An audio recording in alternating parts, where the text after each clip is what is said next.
Bom dia, boa tarde, boa noite para você que vai acompanhar hoje mais essa videoaula de Direito. Hoje estamos aqui diretamente de Buenos Aires para falar um pouquinho sobre a história do direito penal. Iremos dividir ela em algumas partes, falando primeiro um breve retrospecto histórico da história do direito penal mundial e depois vamos falar um pouquinho sobre o direito penal dentro do Brasil. O primeiro ponto a ser abordado é a vingança privada, é o primeiro período que vamos estar falando aqui nessa videoaula de hoje. Vingança privada, né? Ou seja, é a reação que havia entre os grupos, ou seja, o meu grupo defendia os interesses do meu grupo e o outro grupo defendia os interesses do seu. Uma breve análise em relação ao princípio, ao período da vingança privada pode ser visto no filme Abril Despedaçado, um filme brasileiro para quem já teve a oportunidade de assistir, né? Ou seja, o que acontecia? Se algum membro de um outro clã acabava por a fazer alguma coisa contra o meu grupo teria o direito de ir lá e fazer a mesma coisa que o membro do outro clã fez contra o meu grupo. Então, era uma vingança, uma reação social diferente, né? Ou seja, você poderia fazer o que o outro grupo fez contra o meu grupo. E quando a pessoa era do mesmo grupo, o que acontecia? O meu grupo passava a retirar ele do nosso grupo, do nosso ambiente, e isolava ele para que ele fosse viver sozinho. E naquela época era muito difícil. Por quê? Porque as pessoas elas não tinham essa condição de não viverem em grupos. Essa parte da vingança privada pode ser muito vista em relação ao talião. O que é o talião? O talião foi feito através de algumas normas, existe uma grande discussão aí se são normas políticas, de conduta ou jurídicas, que seria o quê? Seria uma pedra onde ficou designada em relação à imagem, prólogo, todas as regras de convivência, as regras a serem seguidas e o epílogo. Dentro dessa pedra, que era como se fosse uma forma de intimidação, Hammurabi, estipulou a tal da pena de talião. O que é essa pena de talião? A pena de talião, ela definiu uma expressão aí utilizada muito ainda hoje: olho por olho, dente por dente. Essa composição de como fazia. Se alguém mata alguém da sua família, você vai ter o direito de matar alguém da família daquela pessoa. E aí, qual era o momento certo de executar essa pena? Era no momento em que diziam que o sangue secasse, ou seja, o sangue das vestes da pessoa que morreu secou, você tem o direito de executar essa pena.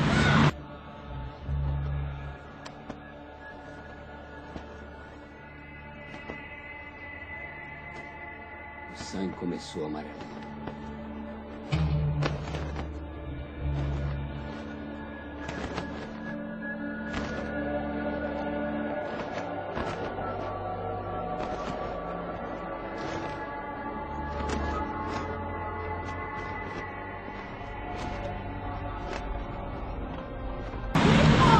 Esse instituto do talião, ele pode ser visto em vários ordenamentos, na pedra de Hammurabi, da Babilônia, no século XVIII a.C., onde em algumas linhas dessa pedra dizia o quê? Se alguém tirar um olho a outro, perderá o próprio olho. Se alguém quebrar um osso a outrem, parte-se-lhe um osso também. Se o mestre de obras não construiu a casa e esta caindo mata o proprietário, o construtor será morto. Se for morto o filho do proprietário, será morto também o filho do construtor. Se alguém bate numa mulher livre e a faz abortar, deverá pagar 10 ciclos pelo feto. E por fim, se essa mulher morre, então deverá matar o filho dela também. Posteriormente, isso também pode ser visto aonde? Nos 5 primeiros livros da Bíblia, que são colocados como escrito por Moisés no século XIV a.C., o chamado Pentateuco, também se pode ver algumas passagens. Lá tem o quê? Quem ferir mortalmente um homem será condenado à morte. Quem ferir mortalmente um animal devolverá um semelhante, ou seja, nesse caso, vida por vida.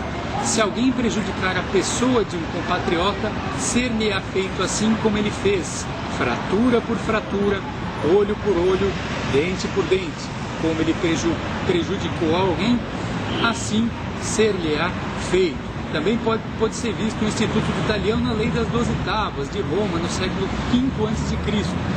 Na tábua 7ª, número 11, dizia o quê? Se alguém fere alguém, que sofra a lei de talião, salvo se houver a composição. E a partir desse momento, iniciou-se também, quase que não se sabe bem ao certo a divisão dos períodos, mas posteriormente se iniciou também a fase da vingança divina. O que é a fase da vingança divina? Nesse período começou a se esboçar um poder de coesão social capaz de estabelecer condutas sob pena de castigos. O que é isso? Alguém que ofende alguma das normas estabelecidas dentro da sociedade está prejudicando também aos deuses. Então, os sacerdotes executavam essas punições para quê? Para satisfazer a divindade ofendida. Ou seja, temos que te punir para quê? Para fazer com que os deuses tenham pena da gente e não venham a nos punir, né? Venham a nos deixar salvos e tudo mais. Então, pune-se severamente o infrator. Esses preceitos teocráticos aí são as bases de alguns códigos da Índia, o Manava, Dharma, Sastra, ou também se punia, buscava a punição da alma do criminoso. Também pode ser visto nos códigos da Babilônia, Israel, Pérsia, China, entre outros. E nesse primeiro período, né, ainda temos a chamada da fase da vingança pública. Esta fase da vingança pública podemos dividir ela em 3 períodos. O principal da vingança pública que devemos saber é o quê? Que a sociedade ela vai aprimorando a organização e vai transformando, né, suas regras de justiça penal. Nesse momento, na vingança pública, a pena ela deixa de ter um caráter religioso e passa a ser uma sanção imposta por uma autoridade pública, né? E quem passa a absorver esse poder de exercer essa punição é o rei e não mais o sacerdote, ou seja, o monarca, rei, príncipe, regente, passa a ter esse poder de executar a pena. E qual o objetivo principal desse período? Nesse período, o que se preserva é a segurança do príncipe, ou seja, do soberano, fazendo com que a pena seja severa, cruel e intimide as pessoas para que não cometam os crimes. Temos aí também o direito romano, né? Dentro dessa fase aí da vingança pública, temos o direito romano, ou seja, o direito romano ele trabalhava especificadamente tanto com as ideias das vinganças privadas como das vinganças divinas, na lei de 12 tábuas e no período da realeza respectivamente. E aos poucos os romanos foram fazendo o quê? Tentando separar o direito da religião. Finalmente, então, foi estabelecida a distinção fundamental. Qual é essa distinção? Separar a delicta pública, ou seja, o delito público, da delicta privada, ou seja, o delito privado. Fazendo assim com que todos fossem punidos e perseguidos uns nos interesses do Estado, por meio de seus representantes, e outros no interesse por ação dos ofendidos. A delicta pública era o quê?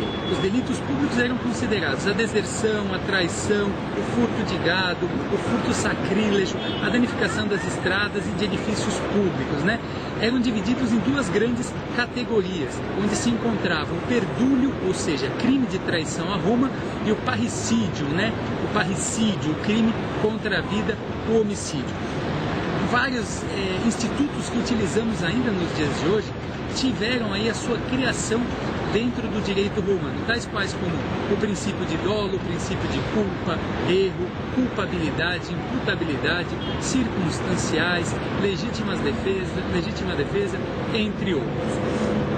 Temos também aqui o direito germânico.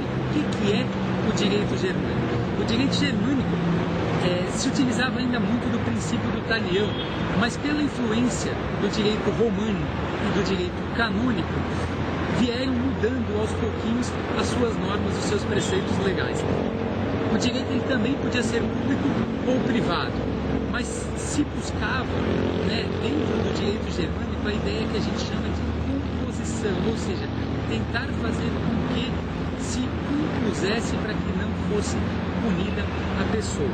Nos crimes públicos, o ofensor era sujeito à vindicta da comunidade, ou seja, ele era declarado fora de lei e qualquer pessoa, qualquer ofendido que estivesse passando, poderia retirar-lhe a vida, ou seja, ele já não era um cidadão do povo, ele era um Zé Ninguém.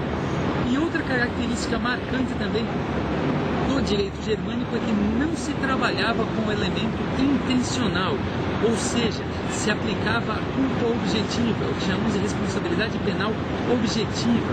Não se analisava se a pessoa teve dolo ou teve culpa, se punia ela só pela intenção, por qualquer vontade de ter feito ou sem a vontade mesmo de ter feito. E, por fim, entramos ainda dentro do direito canônico. O que é o direito canônico? Ele vem muito tanto do direito romano como do direito germânico, vem com as mesmas bases dos dois, só que nessa se considerava o elemento intencional no crime. Também, a pena ela trazia uma finalidade diferente. O que fazia a pena? Ela tinha a ideia de regeneração ou emenda do criminoso, pelo arrependimento e purgação da culpa. Ou seja, haviam punições rudes e severas, mas com o fim superior da salvação da alma do condenado. Então, essas penas rudes, essas penas severas, elas serviam para demonstrar e para punir a alma do criminoso, salvar a alma do criminoso. A diferença do direito canônico para a vingança divina é o quê? Na vingança divina era satisfazer os deuses. No direito canônico é um pouco diferente, era você salvar a sua alma. E no direito canônico já começa também a se iniciar a ideia de prisão. Mas qual que era o foco da prisão? Não é o foco que temos hoje, ou seja, de você cumprir a pena através da prisão. Servia apenas para quê? Para segurar o acusado, o condenado, até o cumprimento de sua pena. Porque senão o que ia acontecer? Se ele ficasse na sociedade, provavelmente ele ia ser morto. Mas em relação à igreja, ela influenciou bastante o direito canônico para quê? Para surgir essa pena de prisão. Ela iniciou quando? Já com os monges, ou seja, eles ficavam presos nos mosteiros para entenderem o que tinham cometido, se arrependerem dos seus pecados e se redimirem deles. Nessa época também surge, conforme John Howard, a ideia da penitenciária, a definição da penitenciária. O que é isso? Penitenciária é onde os condenados, os presos, eles iam para pagar suas penitências, ou seja, ficavam presos sem a liberdade para poder redimir-se dos seus pecados, para posteriormente voltar à liberdade. Nesse período também, que é muito visto, é a ideia da Inquisição. Então vamos ver um videozinho aí, rapidinho, explicando um pouquinho sobre a Inquisição. Simfa Kakavi e o marido, Jacob Ben Kuka, foram denunciados como praticantes de judaísmo por 7 testemunhas, pessoas com quem viveram e trabalharam durante toda a vida. A identidade dos acusadores não seria revelada. ¿Cuál es su nombre? Simfa Kakavi. ¿Sabe de qué se le acusa? Yo no he hecho nada, soy inocente. ¿Es usted judía? Sí, soy judía. Judía es un delito. No, no es un delito, soy judía. ¿Dónde está su Dios? Soy como cualquier otra persona, soy judía. Mas Simfa apresentou uma defesa inteligente. A Inquisição era encarregada de investigar cristãos suspeitos de heresia. Os judeus estavam fora do alcance dos inquisidores. Não podiam ser hereges porque, para a igreja, eram infiéis, descrentes. Mi Dios está aquí. Es delito. ¿Y su Dios? Quando o inquisidor exigiu que ela confessasse ser herege, Simfa insistiu que era judia. Y es cristiano. Somos judeus, vivemos com judeus e como judeus. Eu nunca fui batizada cristã. la ley de Dios, única. Tengo mi Dios. Mi Dios. E meu marido é judeu. ¿Es judío? Eso no es ser Dios, eso no es ser nada. Frustrado, o inquisidor ordenou que Sinfa fosse torturada. A tortura era admitida para obter confissões, desde que fosse realizada segundo as regras estabelecidas no Manual dos Inquisidores, escrito um século antes. Os pés de Sinfa foram postos contra o fogo e untados em banha de porco para aumentar seu sofrimento. O crucifixo na câmara do inquisidor era coberto, um procedimento sagrado que impedia que Jesus testemunhasse o que seria feito em seu nome.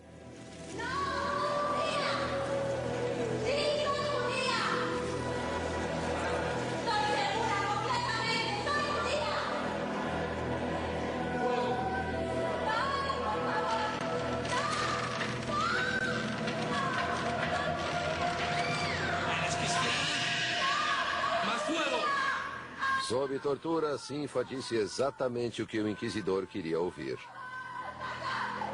A Inquisição, então, né, ela é essa ideia, né, do que a Igreja, ela perseguiu, julgou, puniu acusados de heresia, né, doutrinas ou práticas contrárias às doutrinas da época, punições essas que variavam desde a obrigação de fazer uma retratação pública ou a peregrinação a um santuário até o confisco de bens e a prisão em cadeia. Essa é uma fase bastante nebulosa aí que existe dentro do direito canônico, que foi a Inquisição. Dentro do direito penal processual brasileiro, podemos ver ainda a Inquisição dentro do quê? Do inquérito policial, onde apenas uma autoridade, ou seja, o delegado de polícia, ele absorve todas essas funções, né? Ou seja, persegue, prende, julga, né? Já fazendo no seu relatório ali, faz todos os depoimentos e tudo mais. Para quê? Para passar depois por um juiz da pena final. Mas dentro, né, do inquérito policial se vê muito da Inquisição. E quais eram as penas? A pena máxima poderia ser a prisão perpétua, que era convertida pelas autoridades civis em pena de morte, ou seja, era morta a pessoa em praça pública. Assim, né, de alguns modos com o quê? Né, que seria o enforcamento, para que o seu sangue não viesse a manchar a terra. Ainda dentro da Inquisição, nós podemos falar alguns outros pontos. E que pontos são esses, né? Os pontos que a gente pode citar seriam como fazer se a pessoa não confessasse. Se utilizava todos os meios e torturas possíveis e até impossíveis para fazer o acusado, né, a confessar o crime. Mas se ele fosse teimoso, né, se ele não quisesse confessar, o que a gente poderia fazer? Nesse tipo de caso, duas testemunhas eram prova suficiente da culpa.